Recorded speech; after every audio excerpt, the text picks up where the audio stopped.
Hello, this is Rory with the Love Chat, and today's topic is emotional regression. Now, this is video number 168. If you have a question you'd like for me to consider featuring on the channel, please write it in a comment below. And if you enjoy my videos, please subscribe and hit like, as it really does help my channel out, so thanks guys. Also, if you'd like to do a Skype or email coaching, just visit my website, thelovechat.net/coaching. Now then. Today's topic, emotional regression, is something that a lot of people observe, so it's really interesting to get all the different stories that I see in coachings. But why don't we first define what it is? So emotional regression is something that can happen to either party after a breakup. And basically what it means is that you begin acting younger than you are. It's sort of a rebellion of what was just happening.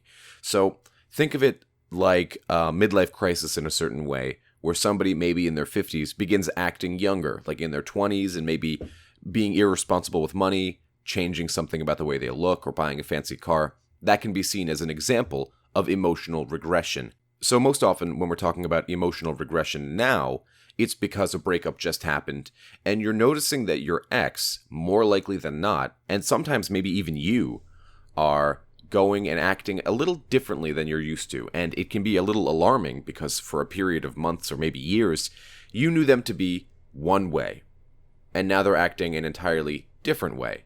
So it can be very jarring to see them having behavior such as dyeing their hair, going out and partying, hanging out with people who you've never even met, seeing them on Tinder and all these different dating apps. It can be really upsetting in a lot of ways because they're basically showing you, hey, you didn't really know who I was. But it's not so much that. It's more that it's a period of rebellion where they really aren't sure what to do next. All they know is they need to go experience life. They need to go be free, for lack of a better phrase. And the real reason behind this is because the past several months to years, they've been dating you. They've been committed to somebody or something, a situation. And now that they have this freedom, they feel they need to go express the freedom to prove to themselves that there was a point, that this was worth it. But now, why do they begin acting younger than they are? That's the real question, right?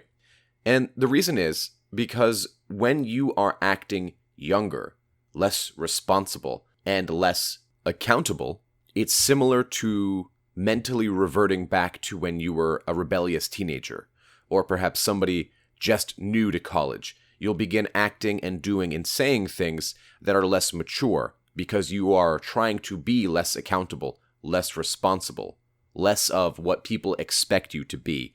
And so you emotionally revert backwards. Now, this really only happens over the course of 2 or 3 months, sometimes 4. You usually see people snap out of this pretty quickly, but you do need to treat it as a phase. Remember that whenever anything traumatic happens, it's very normal to emotionally regress. And think about what that means. Whenever you were a child, and you were angry about something, what did you do? You stomped your feet, and maybe you blew up your face into a ball and had put on a mean face for your parents. It's no different than that. You're acting younger than your age. So hopefully this gives you some insight into why your ex is acting the way that they're acting.